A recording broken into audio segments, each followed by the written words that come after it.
It's my pleasure to introduce Anne Ladky, who's the Executive Director of Women Employed, which is a political advocacy organization that works on behalf of women in Chicago. Anne has been the Executive Director of Women Employed since 1985. She joined Women Employed in 1977 as an organizer, and we have had the pleasure of building a relationship with Anne through the Center for Education of Women at the University of Michigan. We are interviewing Anne as part of a case that we're developing. We have found in our experience with different kinds of leaders that Anne has a unique way of leading that sort of focuses on developing opportunities and managing with energy. And so we hope that you'll take from this interview lots of new insights about leadership from that perspective. Well, I think, now we're calling this the energy approach to leadership, which is great. Well, I would say that this really occurred at a low point in my job when, I've been at Women Employed so long, from the time we had maybe 5 people on staff. So I'm very accustomed to doing lots of different things, and sometimes if people are overburdened, I would take it and so on. And as we got bigger, it really seemed like what I was doing was just helping other people get their job done well, and I was taking all the bad stuff. And we had people, I think, in the culture at that time who weren't inclined toward the positive. They were very problem-focused. And I finally got to the point where I really thought I might just have to go get another job. And I really thought seriously about it, even though I loved the work and I loved the cause. I really wasn't sure I could do it. It was just so burdensome. And so part of it was really associated with a decision on my part as to whether or not I was really prepared to do something different. And then some of it also had to do with these conversations I was having with my predecessor about what creativity in an organization is about. And so we were talking about what happens when there's confusion in an organization. And is that, we're taught that that should be something you try to control or get rid of, and that you really want to get clarity as fast as you can. And then you move on, sort of marching along this path that you've decided on. And what she was really thinking about was that confusion is a place that it's okay to be. Because until you've walked around, as she put it, in this confusion, you can't define what you're trying to tackle. Once you can define the problem well, then you can start to think about creative solutions to get there. And this, probably because I was sort of really at the low point, really was something I just sort of clung to. It's like a life preserver, oh, I can rethink, it's okay that we're confused, we can take some time to deal with that. And it re-energized me personally, and it helped me make decisions about what kind of culture we needed to build at Women Employed to do what we had to do over the long haul. And a lot of that had to do with how we created and marshaled positive energy in the organization. Well, I think the reason that energy is important at Women Employed really has a lot to do with sort of the magnitude of our task. If you set out to eliminate sex discrimination or dramatically improve the lives of women in low-wage jobs, you're not looking at something that you can finish next year or the year after, even, certainly not this quarter or next quarter. There's just no way you can have a short-term solution to that. On the other hand, you have to frame things so that you can have some meaningful progress. Otherwise, there's a lot of inertia, but you can't really have an impact. So I think energy is the way to live within this large-scale challenge, but feel energized and motivated to tackle the specific incremental steps that we have to tackle and measure them, and not be afraid to measure them, and thereby get energy out of that accomplishment, as opposed to simply being busy about the problem of women's economic status.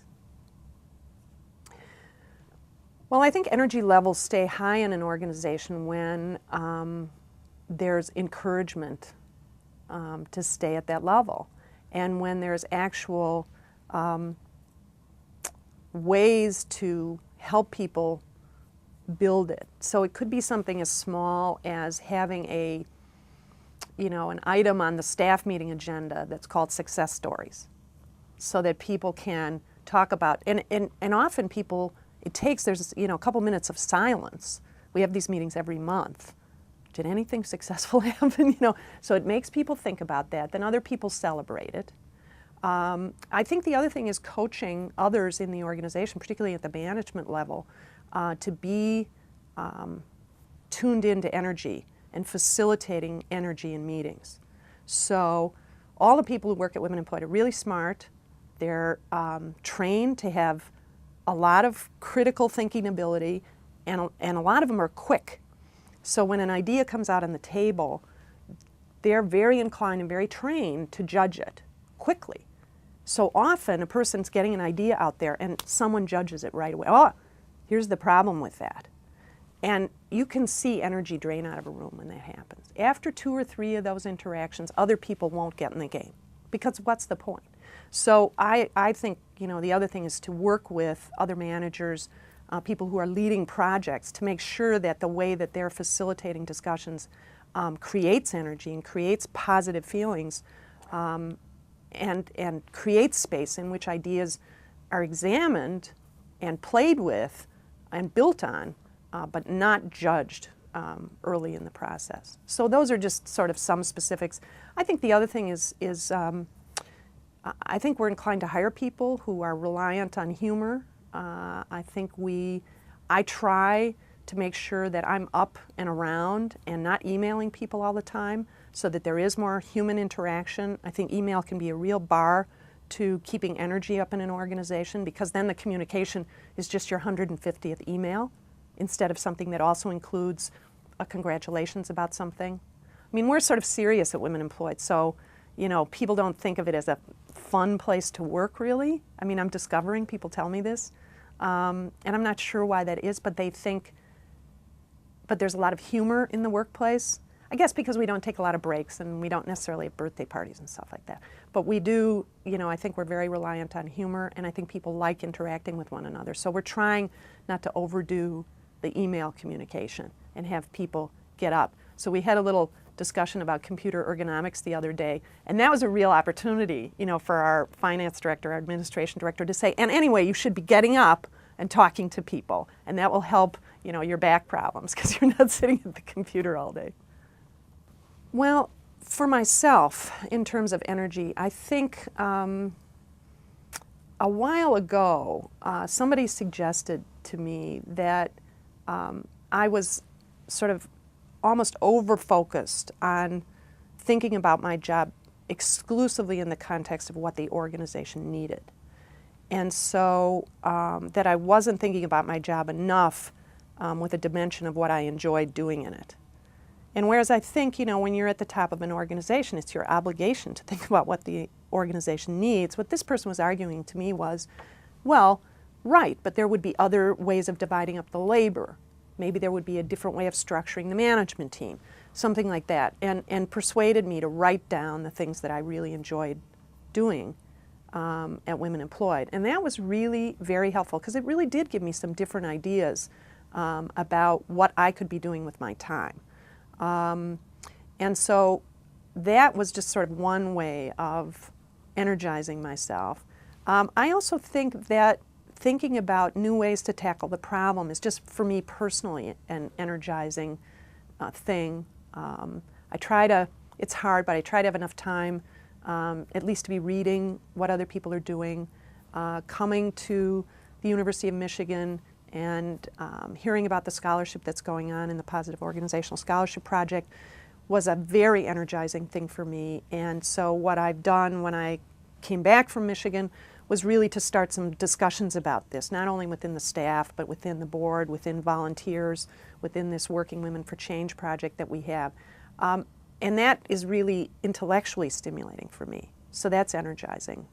So it's a lot of different things. I think I'm better at, not taking every burden that the organization has and making it my burden. I'm maybe better at trying to figure out who else can take it on. And I think it was partly having some encouragement to legitimize the notion that it's okay, given my value to the organization, to think about how to enhance aspects of the job that I enjoy doing.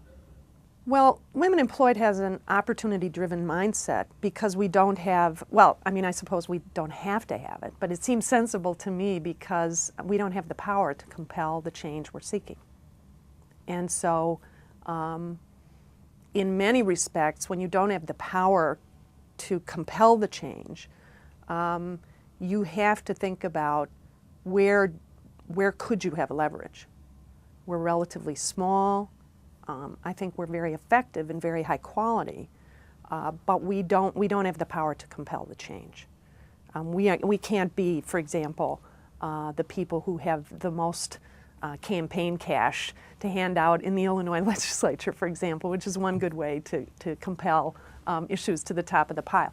It's not how we work. It would, even if we had the money, it wouldn't be our value system. So therefore, you have to marshal the resources you have intelligently. And that doesn't mean, when we're thinking about being opportunity-driven, it doesn't really mean that you're picking the easiest thing to do, but that you're assessing where you might have leverage, where something is moving out in the environment is another component of the opportunity mindset. In other words, is something ripening? It doesn't mean we don't do things that aren't ripe, but we may put a different level of resource into them. They may be an issue for discussion, for study, hopefully out of my time at Michigan, more connections with people who are doing scholarship, that sort of thing.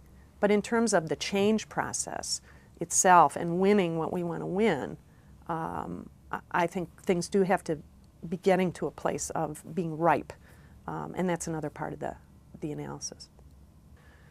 Well, I think being opportunity-driven for Women Employed is just, the reason that we're successful. I mean, fundamentally. Again, because we're not so big that we have the power to compel the change. I think that if you look, for example, at our work on education and training, where we have a big system, that the community college system, that's not as effective as it should be in helping students achieve the outcomes that they come in there to do. It's a very well-defended system. It's not a system that would have been responsive had we just gone head-on to pressure them. So we have to think about what are the ways we could build relationships, or what are the ways that we could spotlight the issues in ways that would bring people on board. All of those kinds of things are part of an opportunity-driven mindset. You don't walk away from the problem, you figure out where you're going to go. I mean, low-wage people, low-income people get their training at the community colleges. You can't ignore them forever, much as you might want to. So I think it's made us more effective, and it's made us, I think, better at setting the kind of measurable goals that we need to set, both for ourselves to say, yes, we are actually delivering something important to low-wage people, but also to get the kind of support we need in the wider world from funders and other stakeholders, from volunteer activists, in order to motivate them to stay with us. So I think it's just absolutely fundamental to the success we've had. Well, I think knowing that you have to stay focused on your mission, but having to be flexible enough to look for opportunities is the tension. But it is sort of a two-layered thing you get accustomed to doing. When you start out in a particular arena, say a particular arena of work in Women Employed's work, you know what your fundamental mission is, you know what your overall goals are, and you have to be around in that arena to try and figure out where the opportunities are. What happens is, once you do that, opportunities start coming at you. And then what you have to do is judge them intelligently to see if they're really where you want to go. And that, I think, is where it gets tricky. But it's basically just a sort of two-layered task, is that you have to have the clarity of the goals, you have to have the clarity of the mission, and then within that, you have to actually judge in a very conscious way. I mean, sometimes you go, let's say, half a mile with an opportunity, or 10 miles with an opportunity before you can really figure out if it's going to bear fruit, if it's worth pursuing. And sometimes you go further with it and it isn't. It turns out to be a dead end. So there's always judgments all along the way. how far you want to go, what your sort of prognostication is about the benefit of that, how expensive is it to pursue that opportunity. You know, it's a judgment call at just about every step of the way. But if you're working within that framework and you're comfortable with that framework, you get better at making those situational judgments. I guess that probably everybody's leadership style had better align with their personality and strengths at some point, or it just isn't going to work. I think I'm basically a positive person. I'm fundamentally outgoing, as it turns out, even though I don't think I was as a young person necessarily, but I'm fundamentally outgoing. I enjoy the persuasive role. I really enjoy listening to people and seeing, again, I'm sort of trained into that judgmental mindset. So it's been a lot of work for me to curb that and see if I can be good at drawing people out more when they have an idea so that it gets fleshed out. And I enjoy that process once I get going on it. So I think all of those things, and I enjoy having some, sense of humor in my work, and that's part of my personality. I'm actually, I think, good at the communication side. That just is probably somewhat comes naturally to me, and I also had a really, really good English teacher when I was in high school, and she taught me to write, and you got very bad grades if you didn't write well. So that all has really helped me in my work, but I enjoy that communication aspect of it. So I think those are, the personality and strengths things that come out in and make up my leadership style. And I like to, I like the creative process with other people who have have the same kind of value structure. I think that's just a whole lot of fun. So I don't know that that's not necessarily part of my personality or a strength, but it just is really stimulating for me, and I think it then feeds into my leadership style. Well, I guess what I've really learned is that leadership style is not, I'm sure that it develops in a more distinct way once you've been doing it as long as I have. But I think one of the things that's important, and it's certainly even important for me to remember, is that your leadership style can and should be developing through the whole life of your leadership time.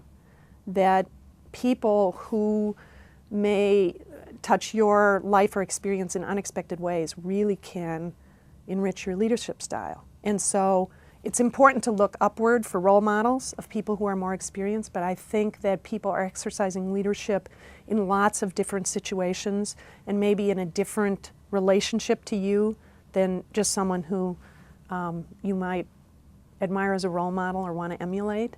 And so I think it's really worthwhile to look for that. How are people who may not be in, named leadership positions exercising leadership in their areas of work, and how do you, as a more experienced leader, learn from that? I mean, people who are 30 years younger than I am look at the world in a different way. And if you want to have a leadership style that is dynamic, I think it's worth paying attention to that. So I think when I was young that I thought that people who were in leadership roles had figured it out and knew everything they needed to know. And now I know that's really not true, and that it can be really enriching to see what's happening in places that may be unexpected from a leadership point of view.